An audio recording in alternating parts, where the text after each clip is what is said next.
Well, dude, it's good to have you on the podcast again. Thank you for coming down. Thanks for inviting me. We got to talk about these new sponsorship deals you're doing. You've been crushing it. Congratulations, by the way. Thank you. Your new budechige, which is budechige is Korean for like base stew. Yeah. A food that was introduced, or I guess it was not introduced. It was invented in Korea during the Korean War.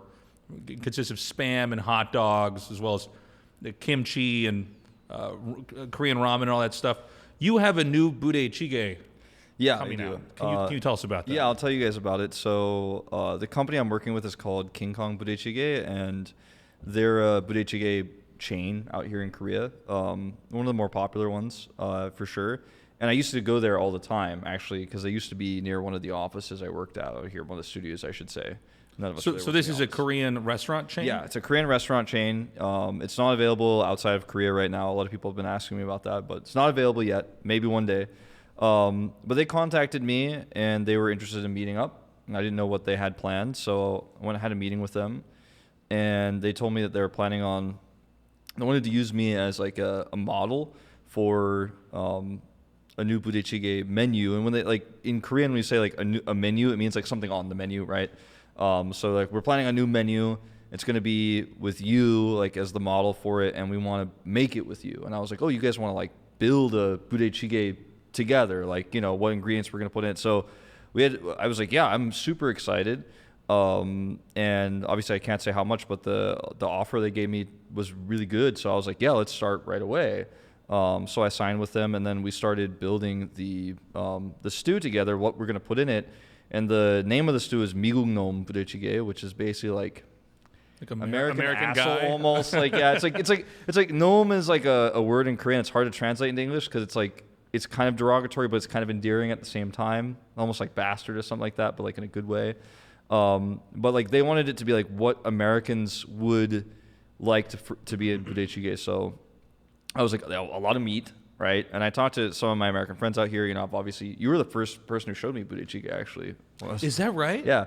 So hungover once with you, like one of the first times I went out drinking with you. It is good at hangover food. I mean, it's got the stew and the spices, and then it's meat and cheese and it was ramen cool. And everything. Yeah, it was cool because like they were like, well, what do you want? What do you think would be good? And I was like, just a lot of meat, like a lot of ham, a lot of sausage, like hot dogs, stuff like that. And I was like, not so many vegetables. Like my foreign friends, like they kind of usually pick around the vegetables because I was thinking like, what would foreigners like? But I'm also, you know, a foreigner out here. And then we came up with a few different ideas and we tried a lot of stuff. One of the more fun ones that we tried was they tried to make a pizza budechige.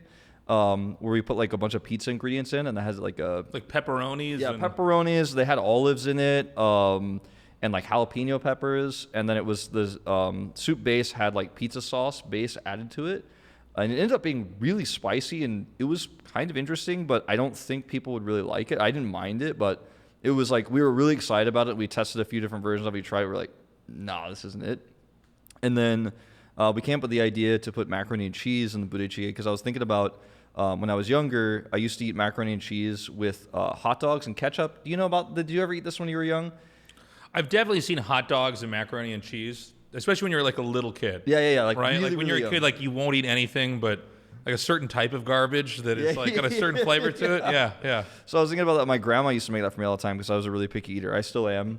And I was thinking about that, like hot dogs and macaroni and cheese, and so like basically the boss, the head guy at King Kong, he is also a chef. So he gave a lot of input on what he thought would be good. But then our head chef that they have currently also started brainstorming ideas with me about the macaroni and cheese. And he was like, do you like hamburg steak, which is like Hamburg steak, I guess, in English. And I was like, yeah. And he's like, I think it'd be good, bacon, macaroni and cheese, and hamburg steak. Because I was telling him a story. I'm like, macaroni and cheese and bacon, macaroni and cheese and hot dogs. Like, I think we're onto something here. I was explaining to them like how in Korea when you're kind of broke and you're kind of poor and you want to eat something, a lot of people just get cup ramen, right? Yeah. But in America, I feel like a lot of people eat macaroni and cheese. It's like really similar. Like when I was in college, a lot of my friends got like really cheap, you know, Kraft macaroni and cheese and would eat that. So I felt like it fit. They made a few test versions. I tried it and I was like, this is it. This is the one we're gonna go with. And that's the one we have. So you've probably seen pictures of it. Macaroni and cheese on it and stuff. It looks kind of weird, I think, to foreigners, but it tastes really amazing.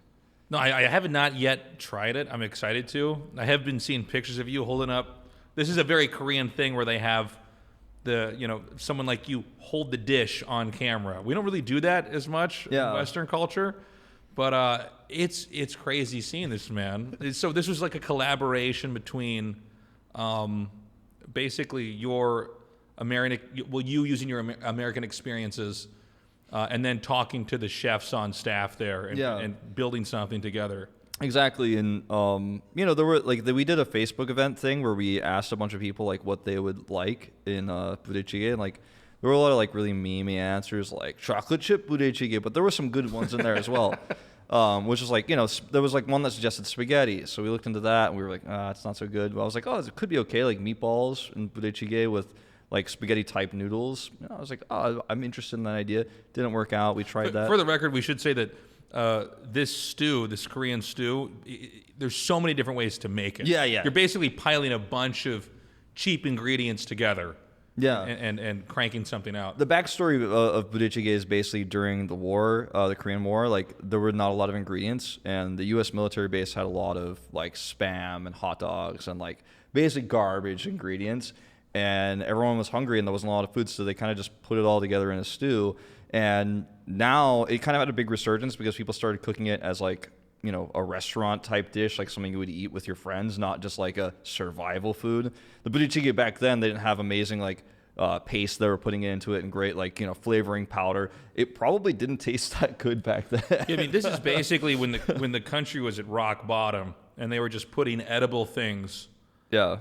Some cabbage, none of it high quality, just shit you got from a U.S. base. Yeah, I mean, can you imagine like Spam? Like Spam out here is actually a delicacy now, which is hard to imagine. Yeah. If you haven't been to Korea. But yeah, please go ahead. Well, I was just gonna say, if you can imagine like eating, if you cook ramen, but you don't put like the powder in, you don't put the flavor packet in, like, it was, I think the stew probably tasted something like that with like hot dogs and like cabbage and Spam and whatever kimchi they could find. And people ate it to survive, but then someone liked that idea and then it became popular in Korea, had a big resurgence.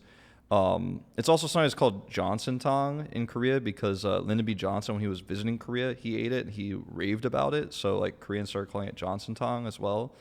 But yeah, it's like you said, it's a put everything in it kind of thing. So there's not one right way to make it, which is why it's like one of my favorite foods. But the macaroni and cheese ended up being like the perfect ingredient because it doesn't taste like macaroni and cheese when you eat it. The macaroni and cheese kind of just like melts into the jjigae, the broth, and it basically tastes like you put a slice of cheese in your ramyun, which is like what we call cheese ramyun out here. I know it's something that you really like. I'm a big fan of that. Yeah, a lot of Koreans will throw a slice of like American cheese. Is it American cheese, Kraft cheese? Is that the same thing as American cheese? Yeah, I mean, I'd say so. I think it is, yeah. But yeah, you'll throw a little slice of that on your ramen. It's absolutely delicious. Yeah, the broth just kind of tastes like that, but a little bit thicker. And it's got a ton of meat, and so far the reviews, I was really nervous about it when it came out. It's been like out for almost 2 weeks now, I want to say. I was really nervous how people would respond because I have such a reputation for, he loves budechige, he knows all the budechige restaurants. I have a ton of YouTube videos, Instagram posts about budechige. And I was worried, like, are people going to like this? And a lot of people have like done blogs. I should explain, I guess, to the viewers as well. Like in Korea, we have something called Naver, which is basically Google. It's a not as good Google. And it categorizes popular news articles and blogs. And so when you search for something, it lists a bunch of blogs. So if you search for my budechige item on there, you're going to see a bunch of people's blogs of them, what they thought about their pictures of it. So I was like looking through that and I'm like, what are people saying? But all the reviews so far I've seen have been good. So I'm pretty relieved. I mean, I knew it was good because I tested so many versions of this. That's got to be pretty scary, right? Because you're putting yourself out there, right? Yeah. And this is like pretty different from anything that you've done before. No, any of our circle of friends. And so, yeah, I mean, you don't know how it's going to be received, especially by Koreans that are eating it. It matches your palate, but it was well received. Yeah, so far it's been really well received. People really liked it. And the first few days, I wanted to kind of just like let it sit, like when it got announced, because people knew I was working with King Kong, like it was public, but there wasn't like a big viral tweet or anything, so people didn't know necessarily. And I kind of liked it that way. And I like let it sit there for a few days, and then I made my tweet about it.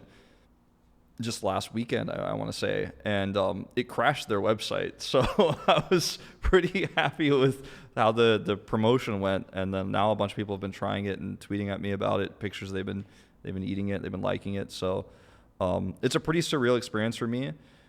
Like, I want to open a budechige restaurant one day, but I don't know if I'm ready for that yet. I've never run a restaurant. I don't have that kind of experience. I don't know who I'd even hire. Like, so this is kind of like would that even mean that you'd work there, or would you own it? Or I just like put some ideas in people's heads and they would run it and it wouldn't really be mine. Like, yeah, I'm not sure how I feel about that yet, but this is a really cool like middle step for me. I feel like to getting closer to that. So one of the things I find most interesting about this is that you came out here along with a few other foreigners to work in the esports. And you've done esports for a long, I mean, basically the entire time you've been here. Yeah.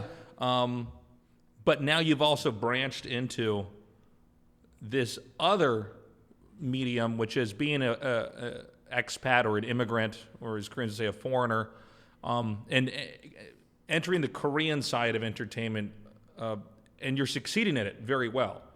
How did you end up coming here and then going into that? Because there's lots of people out here that work in television or entertainment that it's much more focused on, like what I do, right? Like I broadcast to Americans or anybody who's English speaking, but you're now moving into an area where there's a appeal for Koreans. So how did you end up making that move?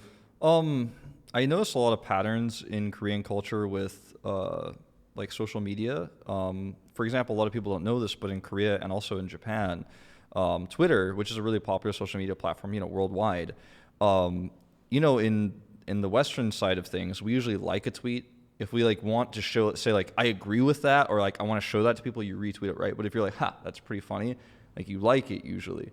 But in Eastern culture, especially Korea and Japan, people retweet it instead. So things tend to get viral extremely quickly because these things just get shared like crazy. You see a very popular tweet in your timeline, it might have like 100 retweets but 3,000 likes. You see a tweet like that in Korea, it might have like 7,000 retweets and 4,000 likes. So it's shared just so much exponentially more. So I thought, if I could do something funny and like because I'm a foreigner and sometimes it's funny when the Koreans find it interesting when foreigners like embrace Korean culture or make jokes about it. So for a few years, maybe like back in, I want to say 2015 or so, I tried to tweet some memes and jokes in Korean, and like I had a very small Korean following at that time from StarCraft, and it got a few likes here and there. But I was like, eventually, you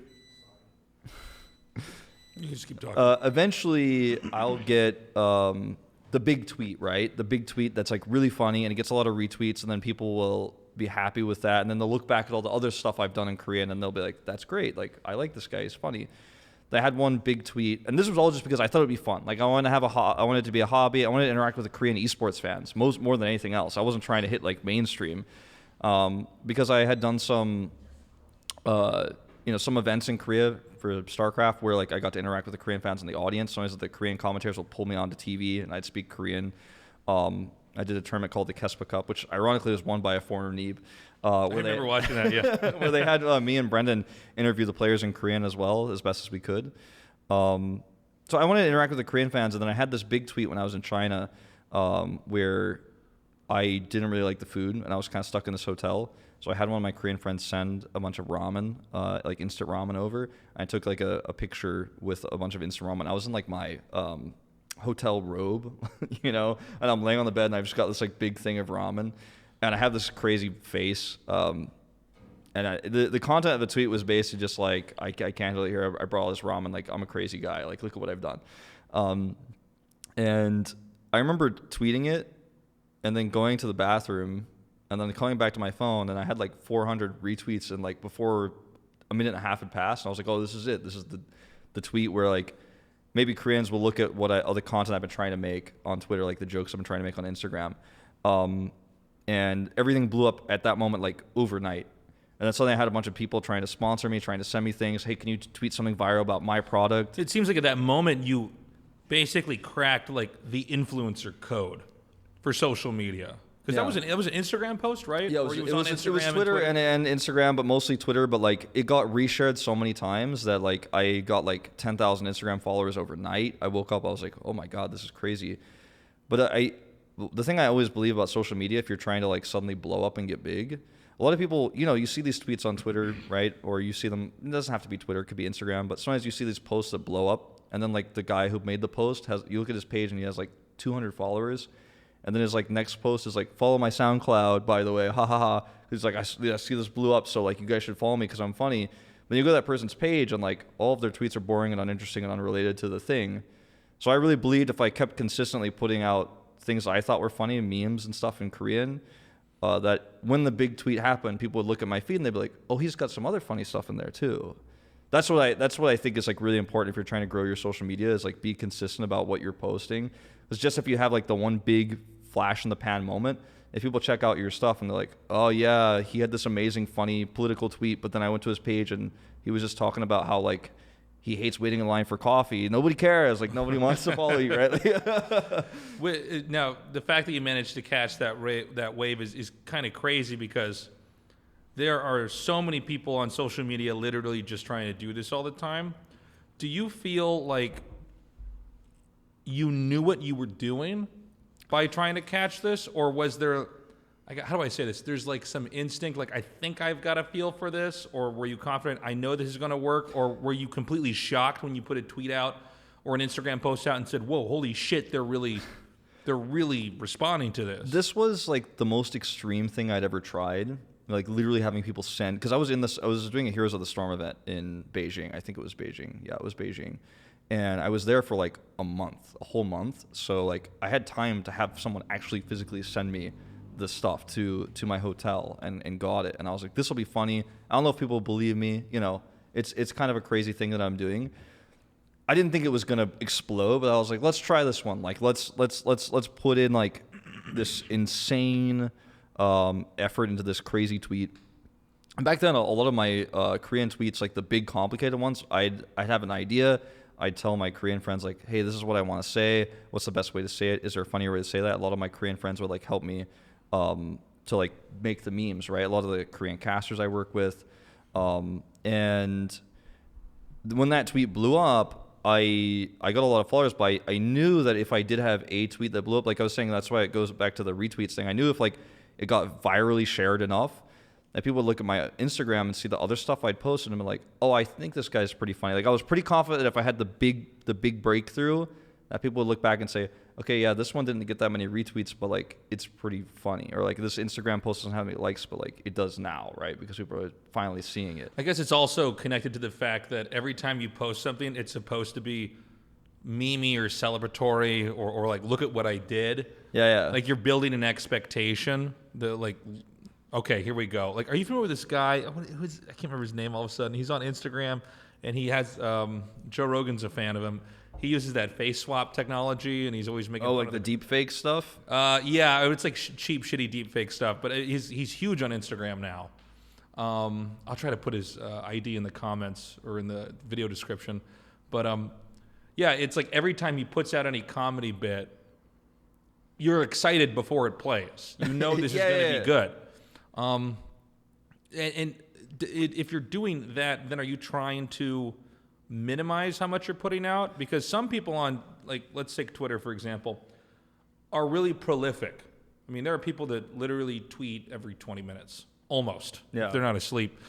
And then there's people that will put something out every couple of days even. I mean, what's your approach to that? When I first started tweeting and when everything was blowing up, I was like, I've got to put out a lot of stuff now because I got to be consistent and I want people to think I'm funny. And the first few days, like a lot of my stuff got a lot of likes because I was getting so many followers and like people were just looking at my page nonstop. So like for the first 2 weeks after that big tweet, I was like, wow, this is growing. This is crazy. But then it like went down big time because I was posting too much and I was like the quality of what I was posting wasn't as good. Then I had to like start one-upping what I was doing. And like for a little while there, it was like, I don't know, it felt like I was trying to run a circus or something, like of like one-upping like the craziest next thing I was going to do. One of the tweets I'm really proud of that I did was, so I actually got sent a bunch of soju by one of the soju brands out here, Chomcherom. And they contacted me because in my profile, actually, all my profile was in English esports stuff, like on Twitter, but one line was in Korean, that I thought that Chomcherom tasted better than Jamiso, which is the more popular soju brand out here. And so like one of their managers saw like one of my other viral tweets and he was like, oh, you guys, you like our stuff. Like, you know, you esports guys, you guys like that? And I'm like, yeah. I'm like, well, mostly just me, but you know, I have that in my profile for a reason. He's like, yeah, it says you're an esports caster, but then the only thing you have in Korean is that you like our soju brand better. And I was like, it's true, I do. And then he was like, I'll send you some soju. And then he sent me like 200 bottles of soju to my house. There's a guy carrying these soju bottles up on his back. He brings like 4 boxes of soju bottles, which was like, I think about 40 bottles maybe. And he's like carrying, he's like really tired and exhausted, and he puts it down, and I'm like, thank you. I say to the guy like in Korean, like, thank you, like very much. And I'm like, well, I guess he sent a lot. And he just like walks down, and I'm like, okay. Then he's like bangs on the door again. He's got 4 more boxes, and the next thing I know, I have 200 bottles of soju in my house. That's fucking insane, dude. And I know they wanted me to do something funny with it, right? That's why they sent it to me. So I made like a soju pentagram out of the soju bottles, and like sat in the middle of it. And that was like a tweet I thought would be really funny, and people really liked it. And that was the kind of thought I was like, okay, I got to do stuff like this now, or else like people are gonna be like, yeah, I liked his other tweet, but like the new tweet's like not that funny. It's not that big. So I had to do a lot of stuff like that to keep growing. Was at some point like people were just like, okay, like yeah, you took another picture with a funny face, but I don't care. Like, what's the next thing? You know? Do you get any hate? I mean, did you ever try to put something out there and people were like, fuck you, man? Like, do you? Yeah, because actually, Twitter can be pretty bad. Sometimes I do get Koreans. I mean, no Westerners really give me hate. Like sometimes people will unfollow me because it's really hard to manage a Twitter account that's like in English for esports, then in Korean. I should have made 2 separate accounts. I really messed that up. I should have made a second account early on, because now I have this esports account where I get a lot of likes on my esports tweets, and I get a lot of likes on my Korean tweets. But like, I guess if people aren't bilingual, they're just seeing. Yeah, they're like, well, I don't know something they can't understand. Exactly. So it's like, I think I could have grown a lot more if I had put a separate one, but it's too late now. Western fans get confused, and they're like, I don't understand it. But to a Western fan, they're like, that's cool, I guess. Yeah, I guess a Western fan would recognize the Korean alphabet. You know, Western fan just looks at it and they're like, yeah, it's Korean. He's big in Korea, I guess. He's in Korea, yeah. And they're like, I don't know why he's famous. This is kind of weird, but it's kind of like quirky. And like, I think some people are like, so what's going on with that? That's weird. No Koreans really get upset about my esports tweets that I post, but some Koreans get really upset. Like I see hate comments on my YouTube channel or like on my Twitter. Sometimes I'll get people responding, just being like, what's the worst? Is it YouTube? I'd say YouTube is probably the worst nowadays. At the very beginning, people were like the worst on Instagram. People would just post really? Yeah, people would post like, oh, I know he's just here because he wants to sleep with Korean girls, and I know he's just like every foreigner. And it was like really weird. Or like, oh yeah, well he's just white and he likes budechige, so I guess like now he's cool. I'm like, well I like budechige too, but I'm Korean, so I guess I can't get this many followers. Just stuff like that, you know? Yeah, yeah. And sometimes a lot more. It's always vulgar. the most uncharitable take on. There's a lot existence. There's a lot of phrases in Korean that are like really racist and mess up, and I won't say them. But there's some messages DMs I would get where I'd be like, wow, like okay, you exist. But eventually it just went away, like for the most part. It's much better now. Nowadays, YouTube comments sometimes, like, there'll be some haters that'll be like, well, what is this white guy thinks he knows everything. Like why do we even listen to him just because he can speak Korean? Or like... YouTube is brutal, man. I had a big cast, this is like 2 years ago, and I hadn't casted in a little bit for an overseas event. You know, there's been some ups and downs with Blizzard.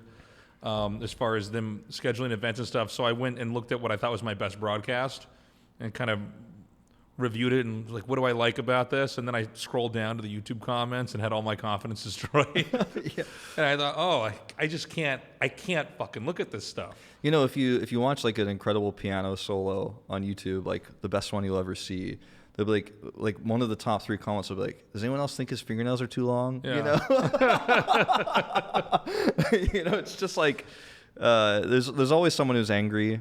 I've had a few like Westerners hate on my YouTube videos as well. I don't know why, but it's just weird. Like I don't understand it, but I think there's just a lot of angry people out there, and they just want to spew it at something. Yeah, and they're probably not using their time that well by just writing comments all the time. Yeah, it's like you watch It's my not even video. like, oh, thanks, this is cool, or wow. It's like, fuck you, man. Yeah, you just watch my video and then you're just gonna write something hateful about it, and it's like often just not true. So I'm like, you probably didn't really watch it. You just want to be mad at something. Now, did you get much hate when you put out this budechige product?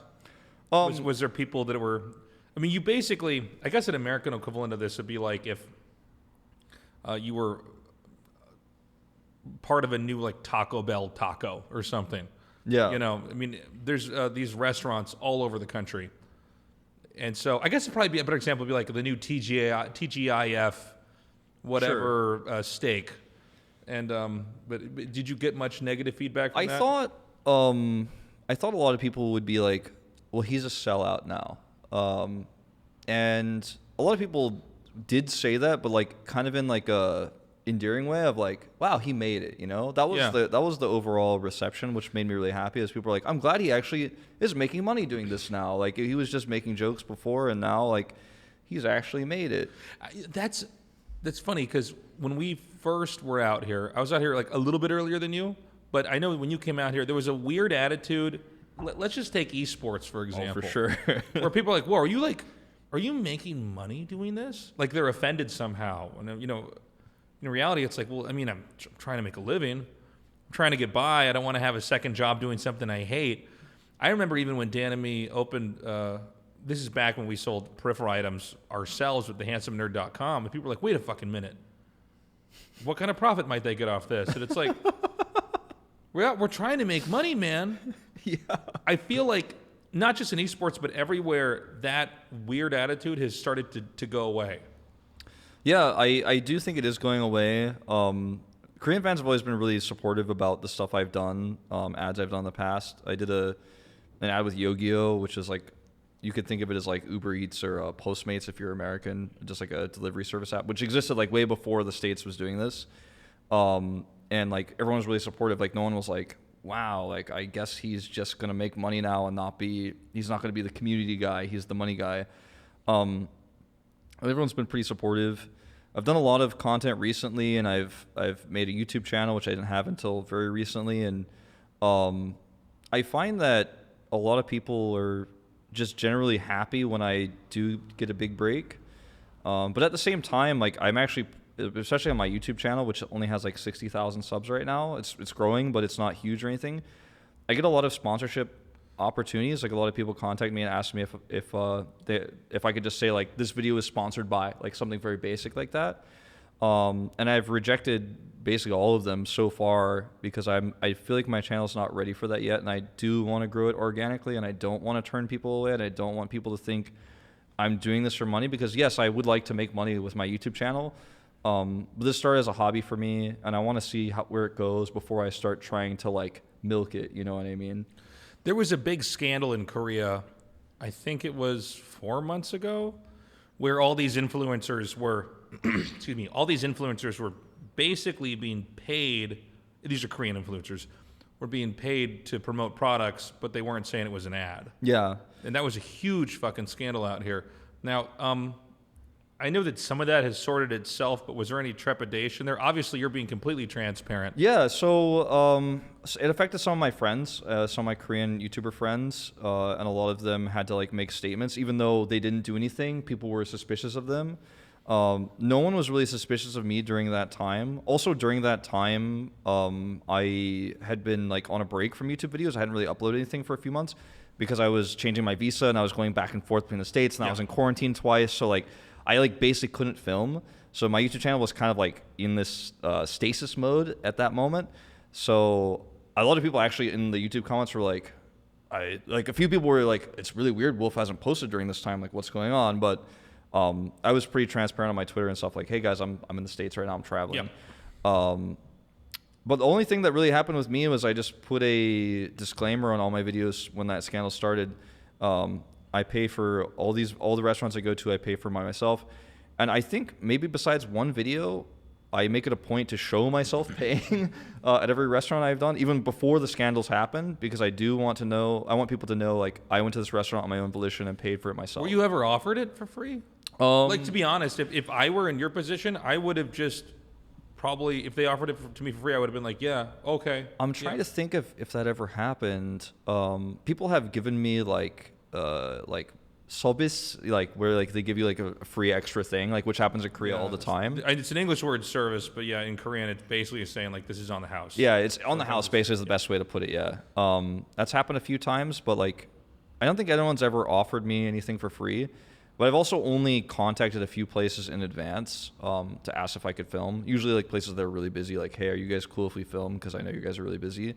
But in general, I don't even tell the people. I just show up to the restaurants and like at that moment when I show up, I'm like, hey, we're going to film. Is that okay? And they always say yes. And then I pay. And most of the time, and I like it this way, most of the time when I go to these small restaurants and film, the people don't know who I am. They don't know who I am. They don't know how big my YouTube channel is, how small it is. They don't know. And I like it that way because I want the experience for my videos to be like I'm a regular customer, just like anyone else who goes there. So that's important to me. I have had offers of people being like, hey, please come to my budechige restaurant and do a review. Everything will be free. And I just want to get my place out there. And like, I just refuse those because I should say too, the scandal is that people were being paid, usually paid and not just getting stuff for free, but being paid money. Yes. And we're not saying it was an ad. Like when I get hashtag ad thing in the States. Hashtag, like in the US, yeah. Or I guess in American law, I should say.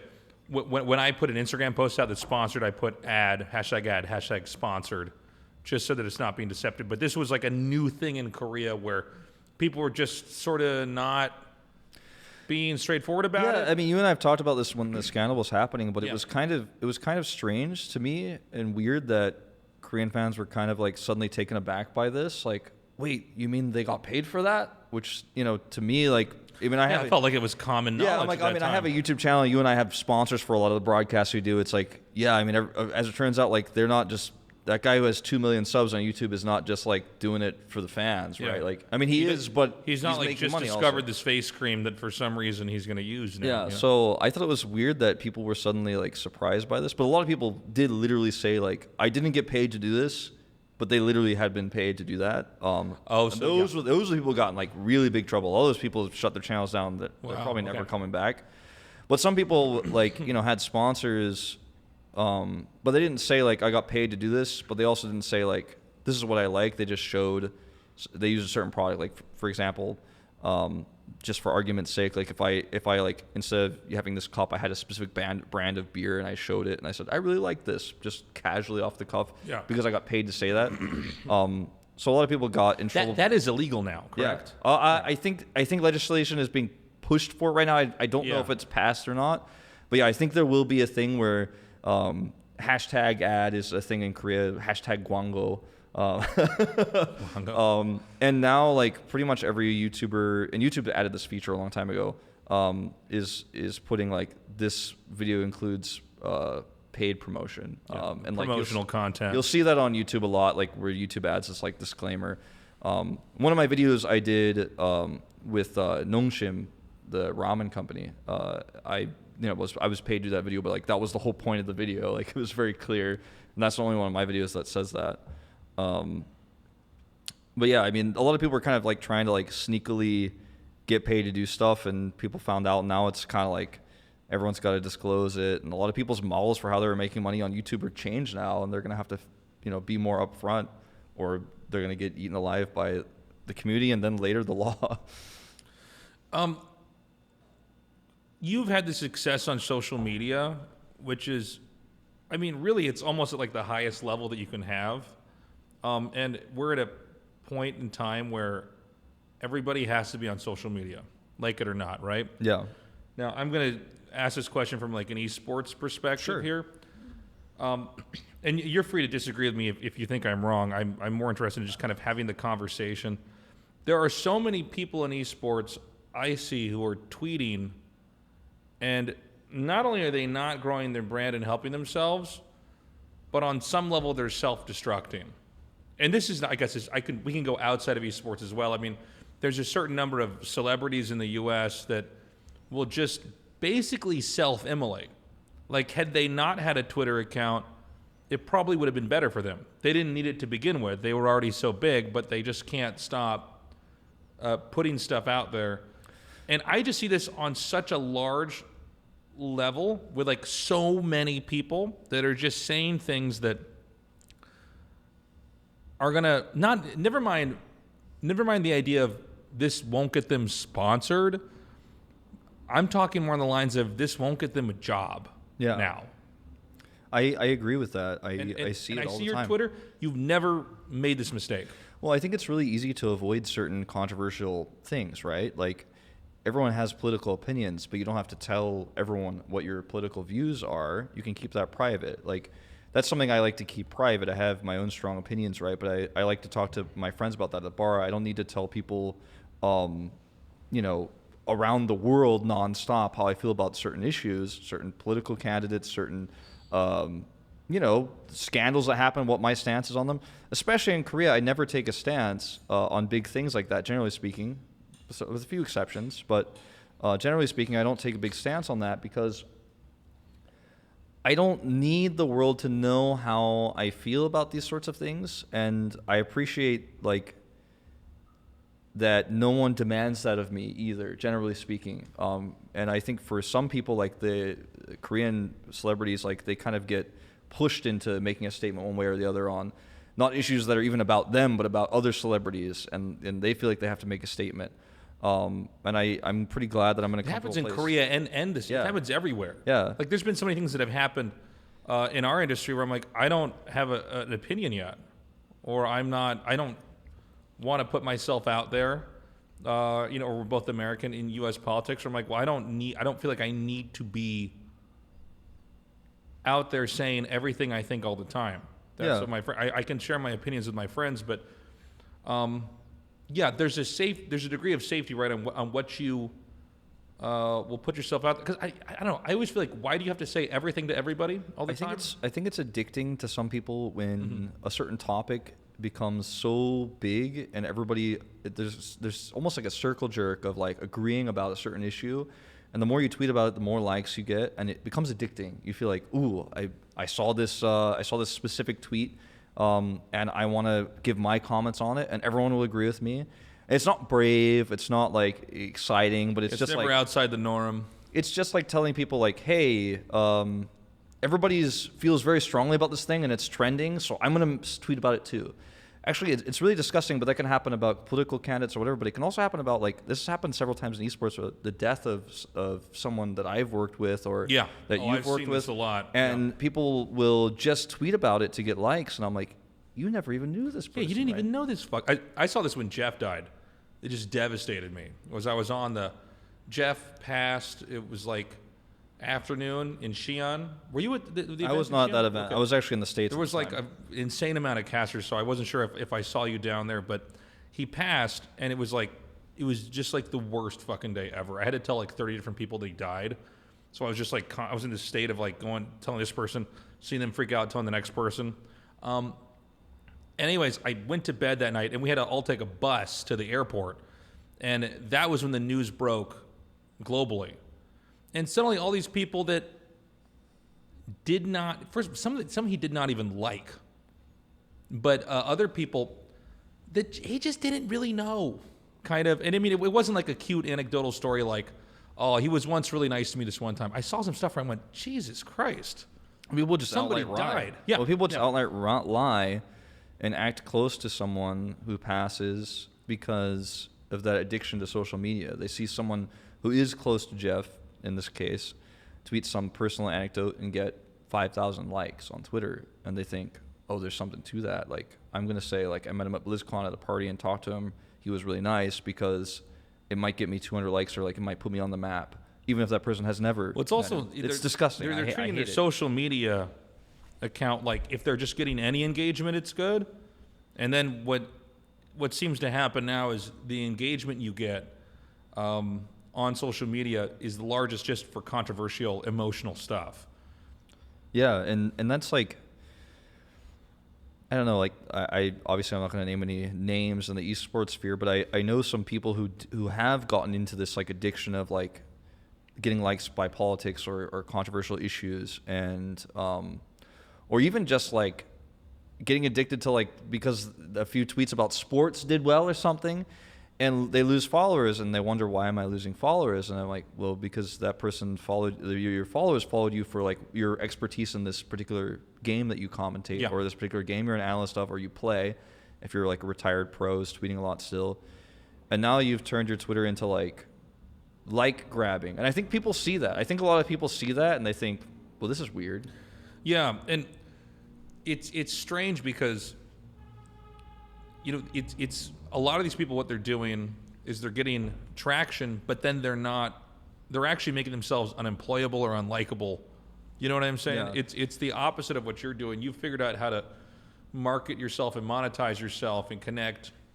I mean, you're from the States, you're from Georgia, right? And it, like the fact that you're here and you have a Korean food that now you helped collaborate to make, that's the ultimate example of somebody using social media to succeed and connect with people from different parts of the world. But I see other people who, and I mean, I'm using esports as an example because that's sort of what the show is centered around, but I see it all over the place where people have a tool they could have used to spread a good message or to crush it with, you know, their brand and promote themselves, and they just end up self-immolating on it. Yeah, there's like this, and exhibiting their lack of attractiveness. There's a certain like threshold for like making comments on particular issues, right? Like I think you can make a statement if you feel really strongly about it, and you say like, you know what, this is how I feel about this. Like for example, it doesn't have to be politics. Like there was this like meme with Artosis where he was talking about like people who unpause in games. Like there was this like kind of Twitter thread where everyone had a different opinion, right? Like, oh, if you're gone for too long, like it's safe to unpause, and you know some people are like, no, you should never unpause. You should just wait no matter what. Like for StarCraft, right? In the middle of a StarCraft game, somebody pauses. My food's here, whatever. How long do you wait? Someone's at the door, yeah. It's fine. It's fine to make like a statement on that, especially like if your following is like StarCraft and you're like, yo, I have an opinion on that. It's okay to do something about politics or religion or something like that as well. But when your brand, when you create a brand on social media, you know, you have to follow it, and that's how you grow it. And and it's hard for me because I kind of have two and I'm split. That's just why I was saying earlier, like I kind of regret that. But my tweets still fall into those two categories generally: hardcore esports, mostly Korean esports, and then like, you know, Korean memes for the most part. And if you deviate away from what built your brand in the first place, people will leave because they're like, well, it's almost like your Twitter feed for that particular person just becomes spam to them. They're not interested in your views on this. They might be one time, but if you become addicted to this sort of thing, it becomes self-emulating to not only to like companies that want to hire you, because I will tell you, and you know this, I will tell everyone out there, if you want to get hired, the less controversial you are, even if you think you're right and the people around you think you're right, the less controversial you are, the more likely you are to be hired, because no company wants a controversy. But not only that, but you'll alienate yourself from your fans if you push too hard into one specific issue, because not all your fans will agree on that issue. Not all your fans care about the issue. They want to hear what you were talking about before the issue came up that you've become addicted to. I think it's also, especially if you're somebody that's working in the industry, a lot of the big conversations you can have with the people that are in charge of it. You know, you don't have to have the conversation with every other person on the planet at the same time. You know, I mean, if I had a beef with a friend and I went to Twitter first, that would be the biggest signal that person shouldn't be friends with me anymore. Because I can't fucking keep it together. I'm unstable, and I'll use my phone, which I can then send off a bomb to everybody who's ever known me.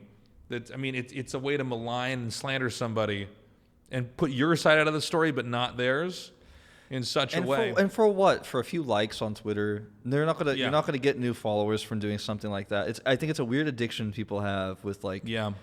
And I've experienced it too. Like when I first blew up, like I told you, I was starting to tweet a lot, and I was like, I gotta grow. And then like my likes went down, and I felt like really shitty for a while. I was like, oh, yeah. My last big tweet had like 2,000 likes, but then my tweet this time I thought was gonna be big had 60 likes. Like, am I dying? Like, and you start to get panicked, and you're like, well, maybe I should delete the tweet, and maybe I should do something else funny. You're like, I have fallen in that trap for a while. Not for like, you know, it was all still according to my brand, but like I think social media for people is like a measurement of like how popular they are or like how successful they are, and they become so obsessed with it. So if they find some issue that's easy to get a lot of likes with, no matter what it is, they will just leap towards it, and I think that's super dangerous. How long did it take for you to pull away from that emotional connection with your account? Because I know this. I mean, I have this with my Twitch stream now, where I'll just see the numbers go up and down, and like, oh man, I had like a couple hundred more people the other day. Why is it lower? Or, you know, I mean, there's days where subs are slower, or you don't get any donation. You know what I mean? And it becomes a sort of this weird emotional ride. And for me, I think I'm old enough, and I've dealt with social media long enough to realize, okay, this doesn't actually matter. Yeah, for me, I think it took, like, when I was doing really well, I didn't really think about it too much. But like, as I started to decline a little bit, and I wasn't posting as much, and I was losing followers, I started to stress about it. I'd say like for about like 9 months to a year, like I was kind of still emotional about it, still stressed about it, like still holding on to like the big boom from the beginning. And I think what really helped me get over it was talking to colleagues and other Korean personalities out here, some foreigners as well, but like mostly Korean personalities out here have big followings. Like, what do you do like when you're losing followers? Like, what's happened? Like, to me, like what's happening to my Twitter? Like, what's happening to my Instagram? Like, did I fail? Did I blow it? And everyone was like, no, you've got to do more than what you're doing. You got to diversify a little bit, but still keep your people. And like, don't worry about it. Cause like when you diversify, people are not going to like it, but you just have to do it slowly. And like, I took that advice to heart, and eventually I started my YouTube channel, which has kind of brought me back into where I am now. For the longest time, I didn't want to do YouTube, even though everyone was like, you got to do YouTube. I was the same way. I was so scared that people wouldn't like my content. I think people like us, though, are hardwired to avoid YouTube. Like you've started YouTube, I've started YouTube, which is where the show is going to be. A lot of the other people, I mean, I started mine a little bit earlier, but it was around the pandemic. A lot of people switched over. Why were we, in your opinion? I think for me, and I think for you too, I mean, just based on your story of a commentator, of becoming a commentator and just walking up to the stage, right, at WCG, I think that for people like us, we want to do almost everything we do live. It has to be immediate. And even though this show isn't live right now, the way we do it is almost as if it is, right? Right. And then I think I realized when I was making my YouTube videos, the first few I did, I was so scared because when you do what we do as commentators, everything is live. So if you make a mistake or do something funny, you just roll with it. And I like that feeling, and I like that adrenaline. And I like when I come out of it, like, I did it. Yeah. Even if it wasn't great, even if I have a bad cast, I'm like, okay, well, there's nothing we can do. Sure. I got to come back next time. But when you do a recording, for people like us who've done most of our careers live, I think for the first few times you do a recording, you can have this panic feeling of like, it could have been better. We should redo that, and like at least that's like always in the back of my mind. The intros for the podcast, the first couple episodes, it took me like 2 hours. It was like 3 minutes of me talking. I just kept doing it over and over and over again. So like when I first did my first few YouTube videos, I was really nervous. I would actually like drink a little bit before the videos to like calm down, and then eventually I realized I'm like, oh, I have like a whole plan for how I'm gonna do these videos, and it's basically like I'm doing it live, kind of like this, like You don't redo any takes. You just roll with it, and if you make a mistake or do something funny, you just go with it. And then like that's really helped me do non-live content, like recorded content. And also I was honestly before starting YouTube, I was really scared that if I did content in Korean, people would be like, okay, well, when he speaks Korean, he mumbles or he like is a little bit awkward. He's not perfect, but his tweets seemed really perfect. And like the main reason for that is because, well, like you have a lot more time when you're composing a tweet. Some of the big tweets I have, I thought about for 3 days before. There's actually a lot of Koreans that will put out a tweet in English, and I'm like, whoa. Yeah. Okay, they can write that out. And like I had friends help as well with some of the big tweets I want to do, but sometimes I just spent days on them. Whereas if you do like a YouTube video, you kind of have to just go, right? So I was worried that people were going to be like, oh, his Korean sucks. Actually, I thought he would be better. But that was the opposite of what happened. People were like, "Well, your Korean's even better than I thought. I thought someone was writing all your tweets for you. I didn't realize you actually like speak Korean." But when you did the YouTube stuff, did you feel like it was in part like because of the production element, because it seems like simpler, that distract you as well? Yeah, no, like for sure. I mean, my cameraman, the setup of my cameraman is like this tiny. The first camera is like this tiny Canon. I don't even know what version it is. But like one of the digital cameras from like, early 2010s you would bring to like your first trip to Europe, and then like that's what we were filming on. We've since upgraded significantly. I didn't have a mic.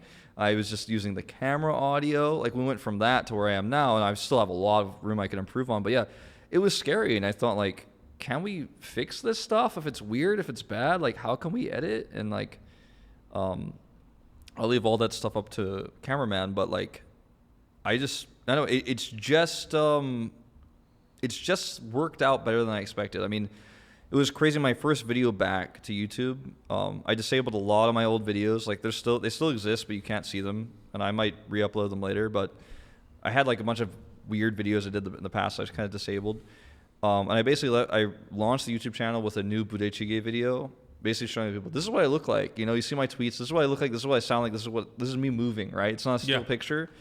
And then the video that was before that, I had retroactively subbed, which was a budechige video I did with Brendan, who used to be a StarCraft commentator, League of Legends commentator, in 2013. And then I subbed that in Korean because it was all in English.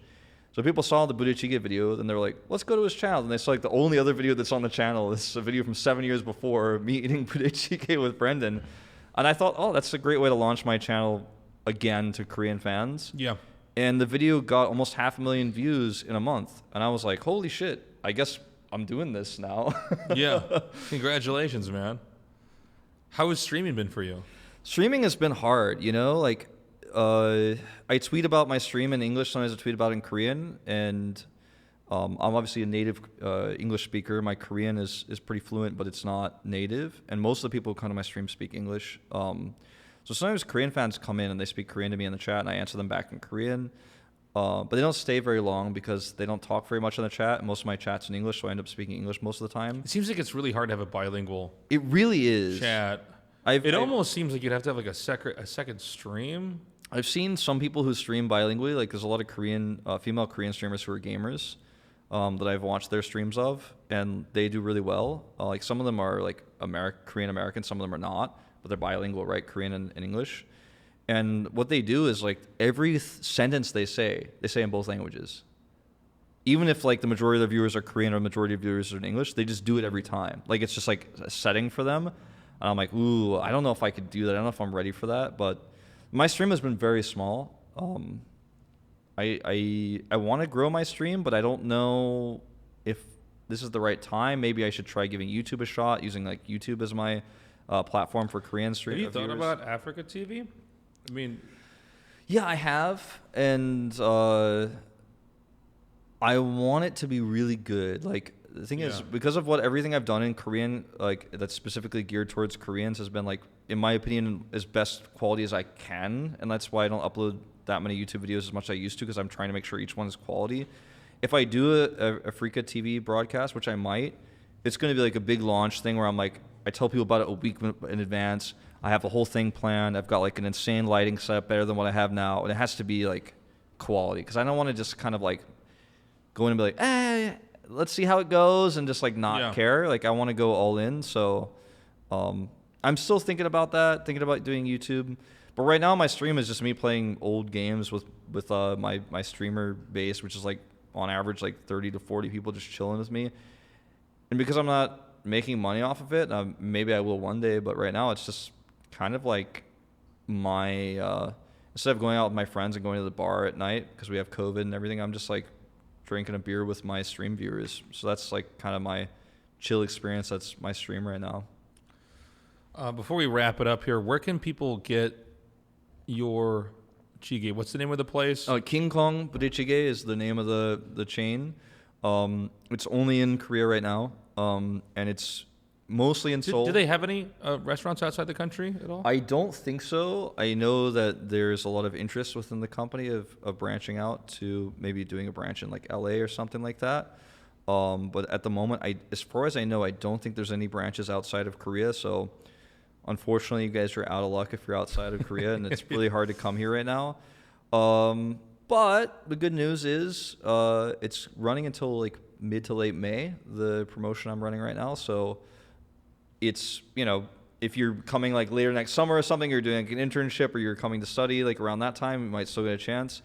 And if it continues to sell well, it might get extended. So you might not miss your chance. But yeah, if you're outside of Korea right now, unfortunately, you're just going to have to eat it with your eyes. Congratulations, man. So cool. Is there anything else you have in the pipeline, or can you not talk about it? there's some stuff I have coming up esports wise that'll be exciting to announce. I can't talk about it yet. Otherwise, like I did a TV program out here with one of the famous comedians, Jucha. It was really fun. I've got a few more TV programs I'm set to appear in the next few weeks, so you'll probably hear about it on my Twitter. And otherwise, like, just follow my channel, like, check out my YouTube channel, subscribe. All my videos are subbed in English, even if I speak in Korean the whole time. So check it out. It's a good channel, I think. I think it's fucking awesome what you're doing, man. I'm really happy for you. It's really cool. Man. You've succeeded in esports. Now you're doing this whole other thing. So congratulations, man. And your Twitch channel is what? Wolf_Schröder. You might want to put that in the descriptions. Might be hard to spell for people. And we could put a graphic in on the video too. My other ID is just Proxy Wolf. So if you search that, you'll find me, all my other stuff. All right, guys. It's good to be back doing the podcast. Thank you for watching. Guys, thank you so much for listening to this episode of the podcast. Again, if you enjoy this kind of content and you want to keep seeing it, the best way to support us is to go to patreon.com/Tasteless Podcast. You get access to behind-the-scenes recordings and a bunch of other stuff. So, guys, I love you guys. I really am excited to fucking get vaccinated and to be out of this whole COVID nightmare. Lockdown is making me kind of crazy here. I hope you guys stay safe. Keep washing your hands, wearing a mask.